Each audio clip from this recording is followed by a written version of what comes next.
O reino dos céus, ele é das crianças, né? Falaram logo, é amarelo. Verdade, né? Saiu bem rápido. Deus tem trabalhado em nós, né? Verdades que já estão tão declaradas, tão eternas, mas que nós temos que repensar, né? Sobre elas. Deus está trazendo para a gente um questionamento, né? Uma metanoia, né? Uma mudança de olhar. Deus tem trazido uma nova medida para a sua igreja e que nós possamos andar nessa medida. Vamos estar orando. Pai, muito obrigado, Deus, pela tua presença aqui, Senhor. Continua, Senhor, trazendo para a gente a tua verdade, Deus.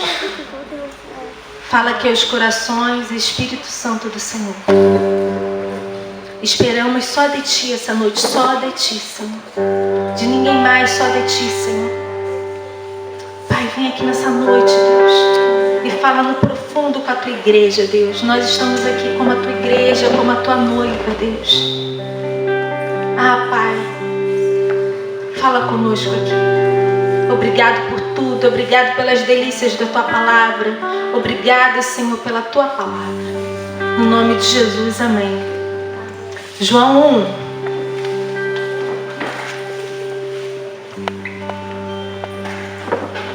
Nós vamos caminhando sobre a palavra, tá?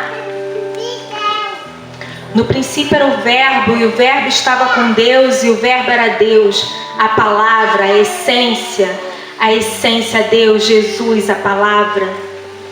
Ele estava no princípio com Deus, Jesus sempre presente.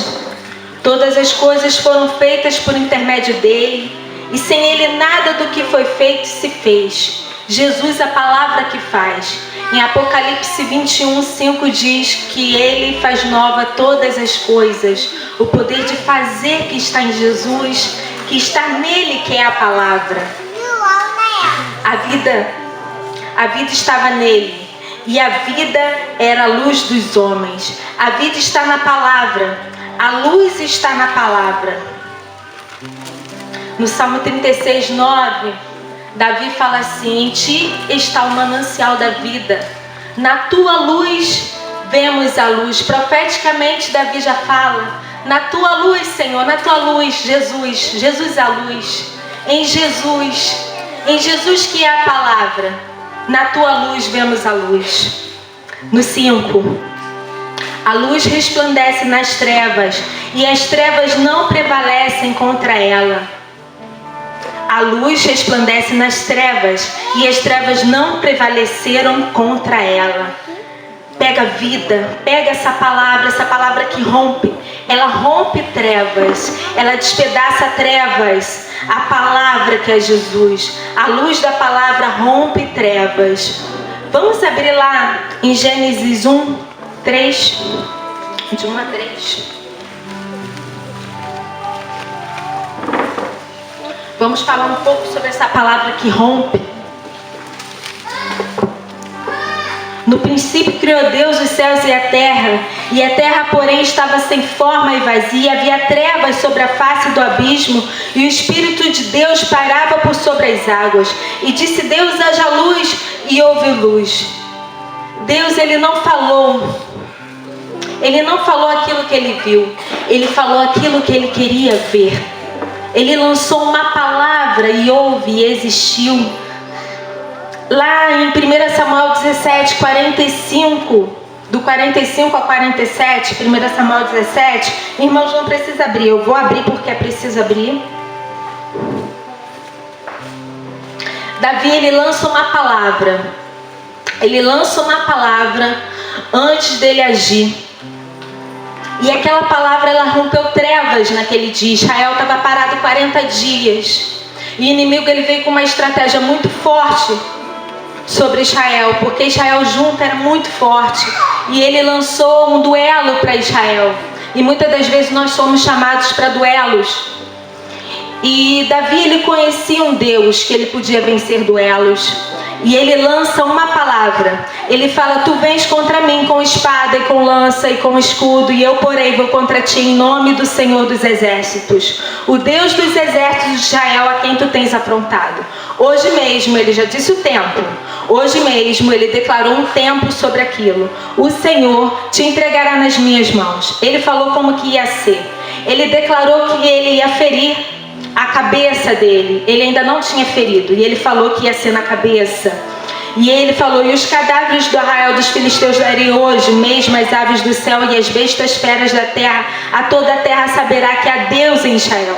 Saberá toda esta multidão que o Senhor salva. Ele declarou o que aquilo ia causar, o que aquilo ia fazer.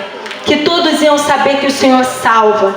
Não com espada nem com lança, porque do Senhor é guerra. E Ele vos entregará nas nossas mãos. E Ele vos entregará nas nossas mãos. E aí mais pra frente que ele bota a mão no alforje e pega a pedra. Ele lançou primeiro uma palavra que rompeu trevas. Essa noite a gente vai falar sobre uma igreja que ela recebe a palavra e ela lança essa palavra e ela transforma vidas e ambientes e ela transforma ela mesma, mas ela também transforma aquilo que está ao redor dela. Em Isaías 57:19 diz: como fruto dos seus lábios criei a paz, lábios de paz. Em Deuteronômio 29 diz que essa palavra revelada, ela pertence a nós e a nossos filhos. Aquilo que não foi revelado pertence a Deus, mas aquilo que foi revelado pertence a nós e a nossos filhos. Tomemos posse dessa palavra. Você, filho, tome posse dessa palavra. Se essa palavra entrou na sua casa através dos seus pais, Deus está te dando uma direção. Ele está te dando um legado através dos seus pais. Porque Deus é um Deus de descendência. É um Deus de família.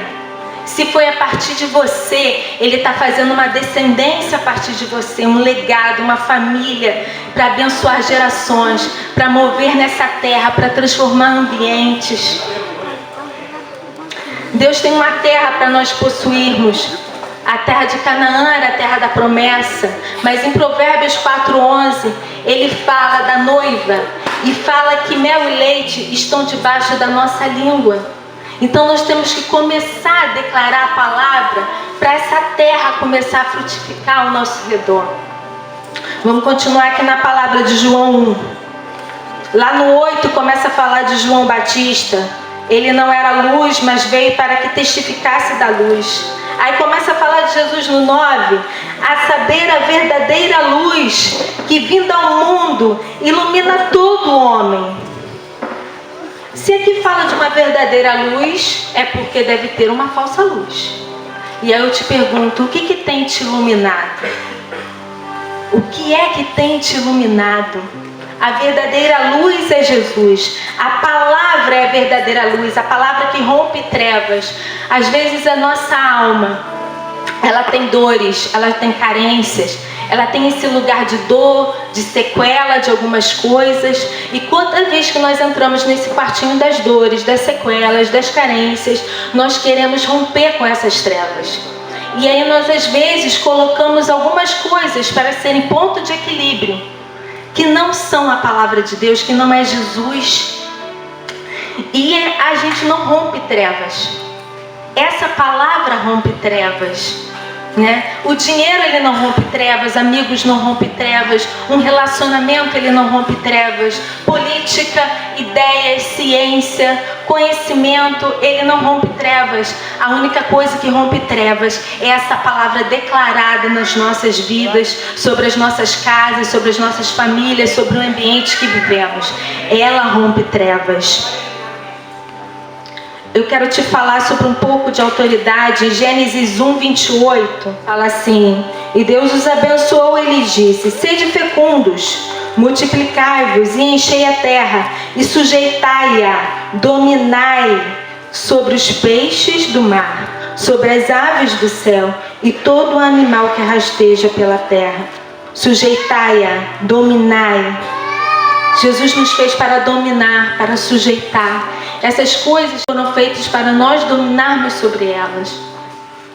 Nós devemos dominar sobre os relacionamentos, não para sermos dominantes do relacionamento, mas para questionarmos esse relacionamento nas nossas vidas, tanto de amizade. As coisas não devem nos influenciar, nós devemos influenciar as coisas. O dinheiro não deve nos dominar, nós devemos dominar o dinheiro. A ciência não deve nos dominar, nós devemos dominar a ciência. Deus nos fez para domínio.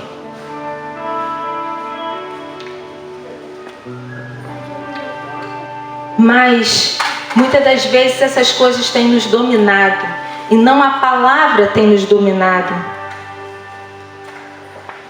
O Verbo estava no mundo, o mundo foi feito por intermédio dele, mas o mundo não o conheceu. Veio para o que era seu e os seus não o receberam. Às vezes a cegueira, A cegueira faz a gente não ver a realidade da palavra de Deus. Foi feito um jardim para a gente dominar e a gente perdeu esse jardim. A gente perdeu esse lugar do jardim, mas Jesus foi lá e remiu o jardim. Jesus derramou sangue no jardim e nós temos que tomar posse desse jardim novamente. Mas todos quantos o receberam, deu-lhes o poder de serem feitos filhos de Deus, a saber os que creem no seu nome, os quais não nasceram do sangue, nem da vontade da carne, nem da vontade do homem, mas de Deus.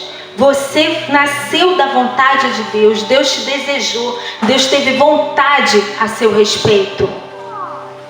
E o Verbo se fez carne e habitou entre nós, cheio de graça e de verdade. Vivemos a sua glória, a glória como unigênito do Pai. Nós não somos evangélicos, nós somos filhos de Deus.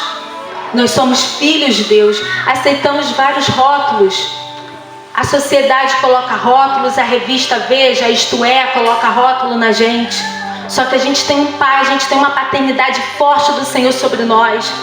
Um Pai que nos dá direção, um Pai que nos deu um legado, um Pai que tem um caminho para a gente trilhar, um Pai que deu uma palavra para nós lançarmos e trazermos vida a ambientes, trazermos vida para a nossa casa, romper trevas em nós. Sabe, irmãos, a criação ela espera a manifestação dos filhos de Deus. Nós somos filhos. Nós precisamos nos manifestar como filhos, porque a criação deseja isso. Nós precisamos transformar ambientes. Jesus, ele fazia isso, ele virava a chave nas pessoas, ele trazia o reino para fora. Ele encontra com Filipe, e Filipe começa a seguir ele, e Filipe leva a boa nova para Natanael, e Natanael estava tão para baixo, debaixo da figueira, que ele fala, pode vir alguma coisa boa de Nazaré? Quando ele fala de Jesus, que Jesus veio de Nazaré, vamos lá ver Jesus? E aí, quando Jesus encontra com Natanael, ele fala, eis aí um verdadeiro israelita. Essa palavra de Jesus vira uma chave em Natanael, porque ele viu Natanael por dentro e ele lançou uma palavra na vida de Natanael, que Natanael falou assim, Jesus me viu. E ele falou, eu não te vi só por dentro. É como se Jesus falasse, eu não te vi só por dentro, eu te vi debaixo da figueira. Ele vê o lugar onde você está, ele te vê por dentro. E a igreja tem que ser assim, lançar palavras que trazem o reino. Natanael começou já a falar de coisas do reino. Ele já começou a falar que ele era o filho de Deus, que ele era o rei de Israel. Israel totalmente dividida naquela época. Israel com uma religiosidade falsa de muitos sacerdotes, de muitos grupos saduceus, fariseus, muita gente religiosa, mas que não trazia essa vida, não trazia essa luz. E quando Jesus chegava, ele virava uma chave dentro das pessoas, ele lançava uma palavra e o reino saía para fora, a verdade do reino saía para fora. Ele encontra com Pedro, depois de ressurreto, e Pedro, tantas palavras já tinham sido lançadas para Pedro, mas Pedro vacilou, assim como nós vacilamos o tempo todo. Mas Jesus sabia que Pedro tinha um propósito, assim como nós fomos desejados por Deus, viemos da vontade de Deus. Pedro também nasceu da vontade de Deus. E ele vira uma chave em Pedro, que ele fala, Pedro, tu me amas? Seja pastor das minhas ovelhas. Pedro, tu me amas. Para cada negação de Pedro, Pedro havia negado Jesus 3 vezes. Para cada negação ele falou: você me ama, você me ama e você me ama. Esquece isso. Rompe com o teu passado. Esquece o teu passado e rompe, Pedro, porque você me ama. Pega esse amor que você tem por mim e vem viver o meu reino. Pega esse amor que você tem por mim e esquece esse passado e vem ser pastor e vem trazer o reino e vem curar com a tua sombra. E Jesus sabia tudo que Pedro ia ser lá na frente. Às vezes você tem uma palavra dentro de você e essa palavra não sai para fora. Essa palavra não sai para fora. Se enche dessa palavra que é Jesus e começa a virar chaves aonde você está. Começa a transformar ambientes, começa a trazer para fora o reino. A gente tem que conversar sobre alguém. Uma mãezinha que eu gosto muito, que é a Sunamita. Vou pedir para você abrir lá em 2 Reis.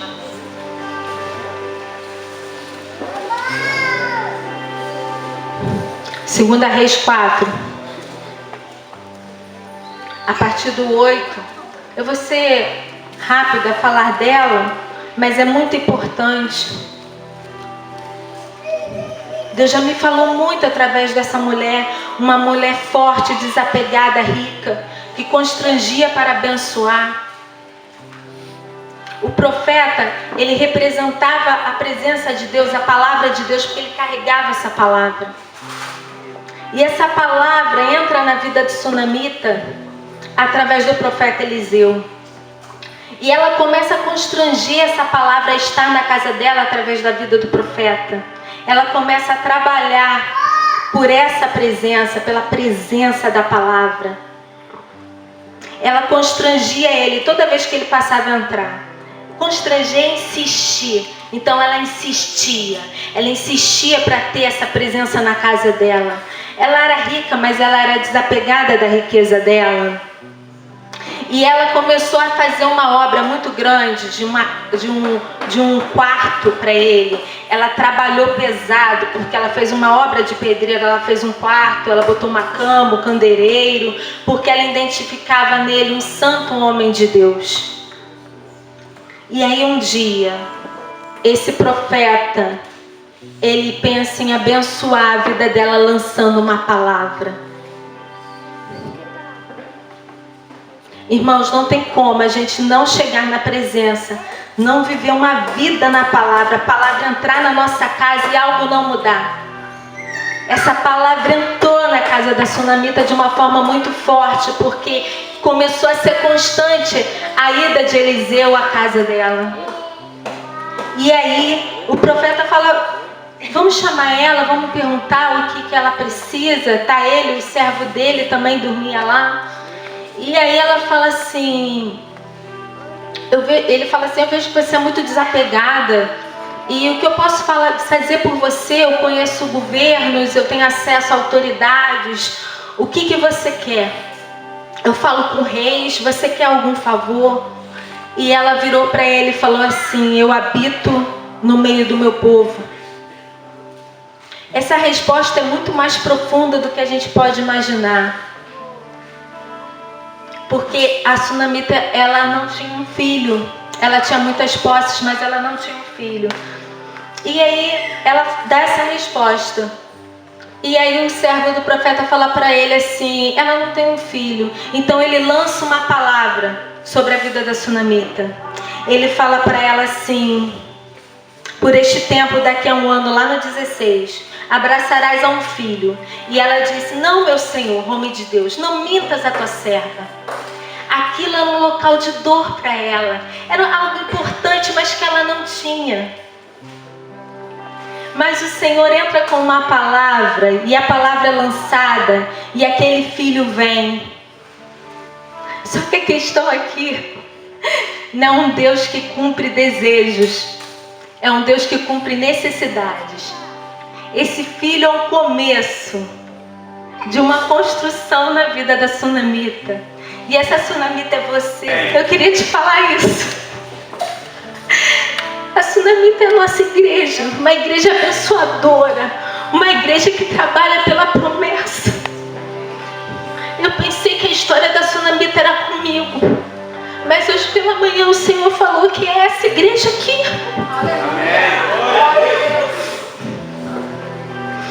E Deus começou a trabalhar com ela através da vida desse filho. E você vai entender. Uma palavra foi lançada, porque a palavra entrou na vida da Sunamita. E essa mulher a concebeu. E ela deu à luz a um filho no tempo determinado, quando fez 1 ano. Segundo Eliseu disseram. Segundo, conforme foi a palavra lançada. Jesus traz a dignidade para fora na vida da Sunamita. A palavra, né? Eu falo Jesus, eu falo da palavra. Ele sempre foi a palavra. Ele sempre foi a palavra. E Ele sempre será a palavra eternamente. Aleluia. Tendo crescido o menino, certo dia, ele vai ter com o pai no serviço. E ele sente uma dor muito forte na cabeça. E esse menino vem doente para sua mãe. O servo manda entregar para ela. E ela segura esse menino. É a primeira onda, conforme a Rose falou. Vem a primeira onda, o menino fica doente. E aí ela segura, ela não terceiriza, ela segura no joelho essa criança. Nós não devemos terceirizar aquilo que Deus nos deu. Aquilo que Deus te deu, você segura firme, segura no joelho, porque foi Deus que te deu. A tua família foi Deus que te deu. Essa igreja, irmão, aguenta aí, foi Deus que te deu. O ministério que você está hoje foi Deus que te deu. Essa palavra é Deus que te deu. Você segura firme, segura no joelho, porque foi Deus que te deu. Mas aí o menino falece. Porque a gente pensa que quando a gente recebe uma promessa, não pode nada dar errado, né? Ah, essa promessa foi Deus que me deu, não pode nada dar errado. Mas eu te falo que Deus, Ele nos ama como um pai. E um pai ensina seus filhos. E Deus usa muitas promessas que Ele nos deu para nos ensinar a caminhar com Ele em dependência. E aí ela pega esse menino e ela põe num quarto, porque ela já sabe o que fazer.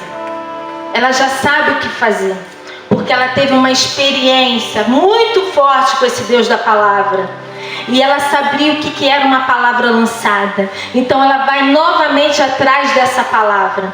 Essa palavra ali representada pelo profeta Eliseu. Então ela vai atrás, ela pede um servo para ir com ela. E o marido fala: o que você vai atrás desse homem? Não é nem lua nova. Mas ela não falou para ele que o menino morreu.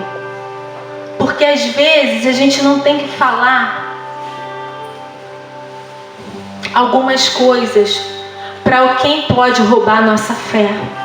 Talvez ele ia virar para ela e falar assim: ele já morreu, o que você vai fazer lá? Tem certas experiências, irmãos, que nós temos de viver somente com Deus da palavra, com a palavra. E ela corre atrás. Ela fala assim: então fez ela badar a jumenta e disse a seu moço: guia e anda, não te detenhas no caminhar, senão quando eu te disser. E ela falou: vai. Então ela tomou uma posição. Nós temos que tomar posição de filhos de Deus e andar e não caminhar, e sempre atrás dessa palavra. E ela corre ao encontro e vem ao encontro dela o servo, e ela diz para ele: não, tá tudo bem. O servo do profeta primeiro encontra ela e ela fala assim: não, tá tudo bem. Mas quando ela chega diante daquele que representa a palavra, que é Eliseu, ela desaba. E eu vou dizer para você o que ela disse para ele. Ela falou assim: pedi eu ao meu Senhor um filho? Não disse eu, não me enganes. Às vezes parece que isso é rude da parte dela, mas não. Com o Senhor nós temos que ser sinceros. É como se ela falasse assim: você sabia que esse era o meu lugar de dor? E eu já tinha dado um jeitinho nisso. Eu tinha colocado o meu povo naquele lugar desse filho. Eu já tinha colocado o meu povo no lugar dessa dor. Eu já tinha dado o meu jeito. Então por que tudo aconteceu? A presença do Senhor é o local de nós sermos sinceros, irmãos. De falar o local da nossa dor. De falar aquilo que está errado. Aquilo que precisa, aquilo que aconteceu, aquilo que você não está entendendo. Aquilo do porquê. Senhor, eu vim aqui na tua presença, eu corri na tua presença, Senhor, porque eu sei que aqui eu vou ter uma resposta. O sim ou não, Senhor, está nas tuas mãos. Mas eu sei que tem que correr para ti.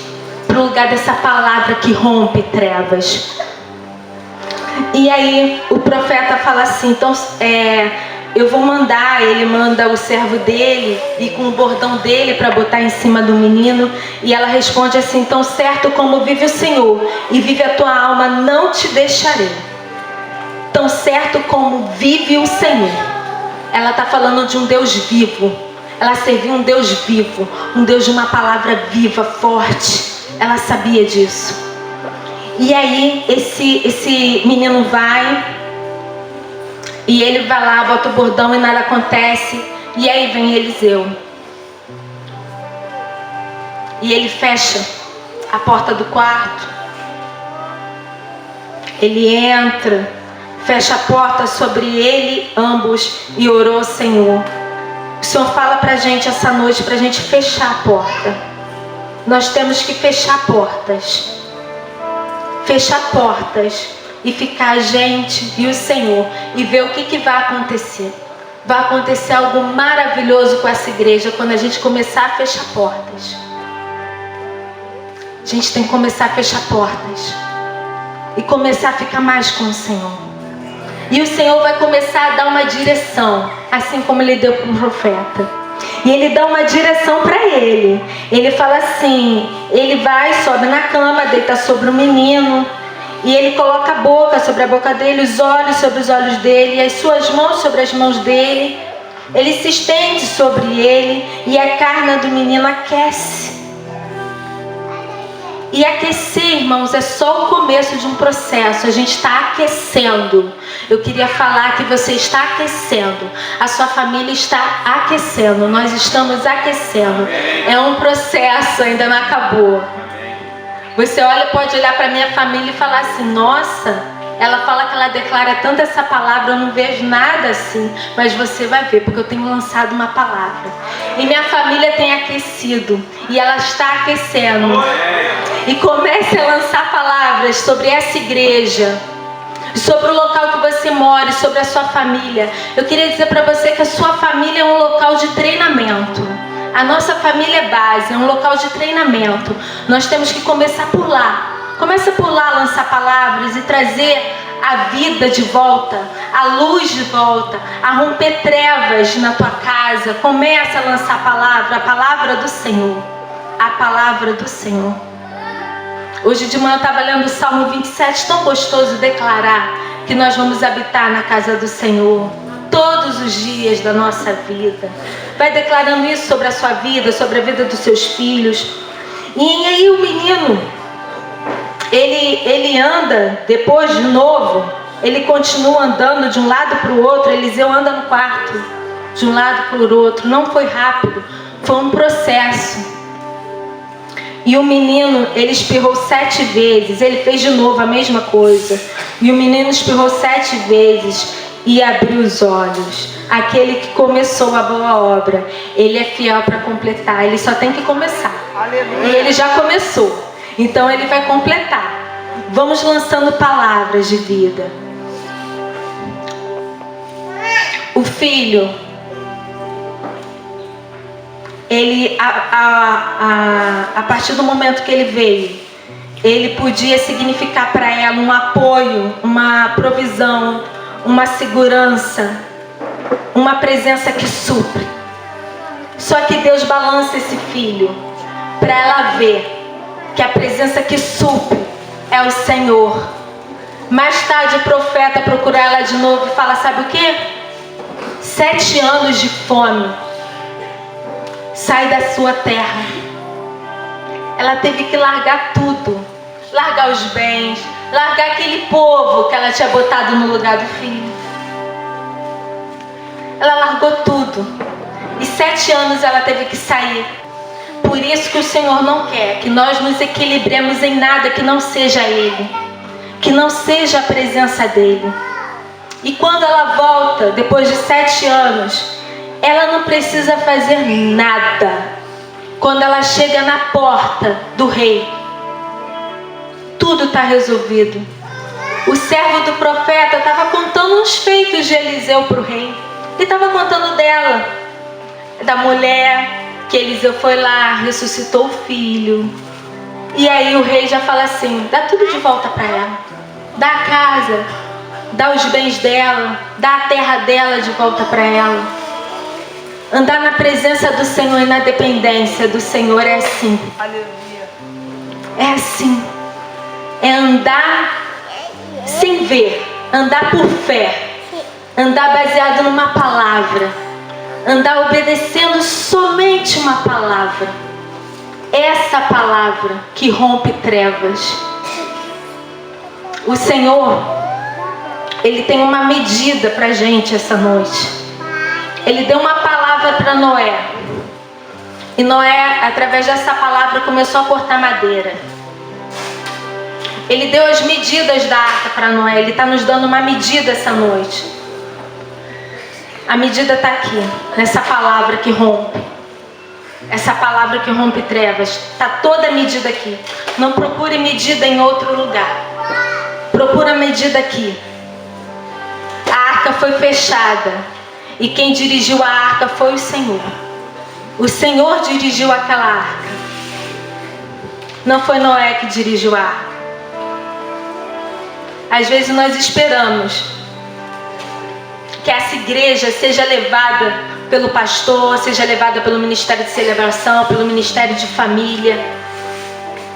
Essa igreja, ela é viva quando ela está na palavra. Essa é a nossa direção, é a palavra. E ela quer que você seja vivo ao mandar essa palavra, transformando ambientes, transformando lugares, transformando a sua família. Vamos lançar palavras proféticas, lançando palavras que restaurem vidas e confiar nesse Deus da palavra. Precisamos fazer o jardim florescer.